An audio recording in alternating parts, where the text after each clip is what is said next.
શ્રીમદ ભગવદ્ ગીતામાં અર્જુન ભગવાન શ્રી કૃષ્ણને કહે છે કે આ જગત શું છે, આ જગત શેનું બનેલું છે? મને જગત વિશે જાણવાની ખૂબ ઈચ્છા છે. તમે મને આ જગત વિશે કંઈક કહો. ભગવાન શ્રી કૃષ્ણ કહે છે કે આ આખું જગત જડ અને ચેતન તત્વથી બનેલું છે.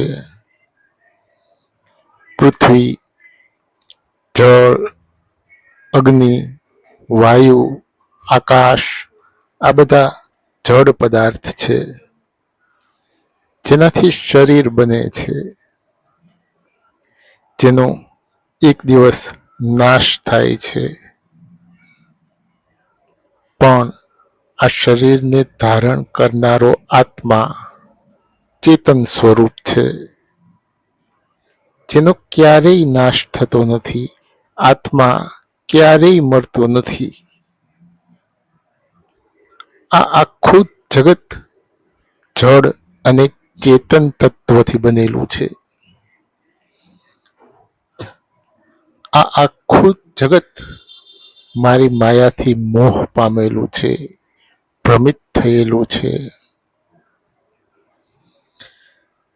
અને પરિણામે આ જગતના લોકો આ જગતને એના વાસ્તવિક સ્વરૂપે જોઈ શકતા નથી. પણ જો કોઈ મનુષ્ય આ માયાના બંધનથી મુક્ત થઈ જાય તો એવો મનુષ્ય આ જગતને એના વાસ્તવિક સ્વરૂપે જાણી શકે છે. માટે અર્જુન, આ જગતને એના વાસ્તવિક સ્વરૂપે જાણવા માટે માયાના બંધનથી મુક્ત થવું ખૂબ જરૂરી છે.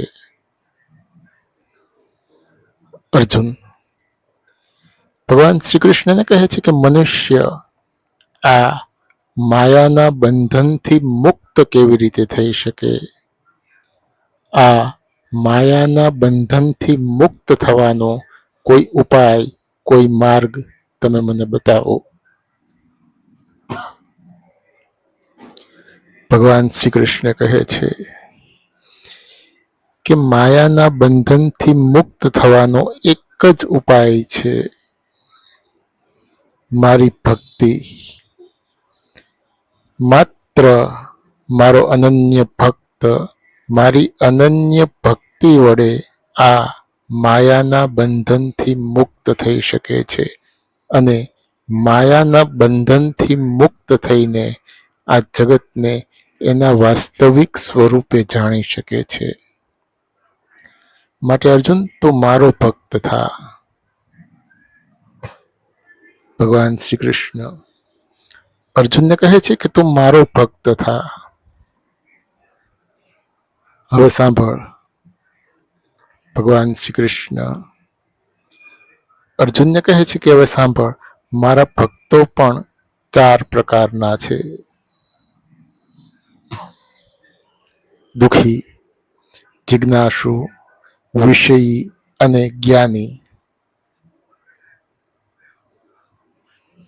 દુઃખી ભક્ત, જેને કંઈક દુઃખ છે અને પોતાના દુઃખને દૂર કરવા માટે જે મારી ભક્તિ કરે છે, મારી પૂજા કરે છે, મારી ઉપાસના કરે છે, એ બધા દુઃખી ભક્તો. બીજો છે જિજ્ઞાસુ ભક્ત, જેના મનમાં કંઈક જિજ્ઞાસા છે, કંઈક જાણવાની ઈચ્છા છે. જીવ શું છે, જગત શું છે, બ્રહ્મ શું છે, પરબ્રહ્મ શું છે, આવા અનેક પ્રશ્નો એના મનમાં છે. અને આ બધા પ્રશ્નોના ઉત્તર મેળવવા માટે જે મારી ભક્તિ કરે છે, મારી પૂજા કરે છે, મારી ઉપાસના કરે છે, એ બધા જિજ્ઞાસુ ભક્ત.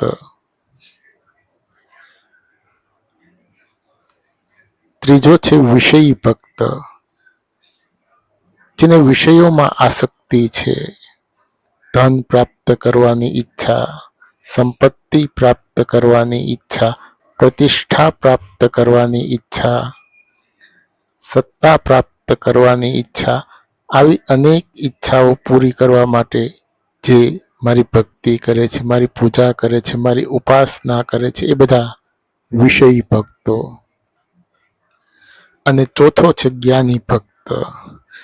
જે જ્ઞાની છે, જે જાણે છે કે પરમાત્મા જ પરમ સત્ય છે, કૃષ્ણ જ પરમ તત્વ છે, કૃષ્ણ જ પરમાત્મા છે, કૃષ્ણ જ પરબ્રહ્મ છે, જે કૃષ્ણ માટે કૃષ્ણની ભક્તિ કરે છે, કૃષ્ણ માટે કૃષ્ણની ઉપાસના કરે છે, એ બધા જ્ઞાની ભક્તો. આ 4 પ્રકારના ભક્તોમાં જ્ઞાની ભક્ત શ્રેષ્ઠ છે.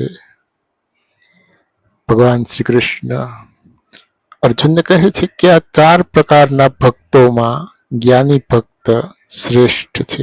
જ્ઞાની તો મારો આત્મા છે.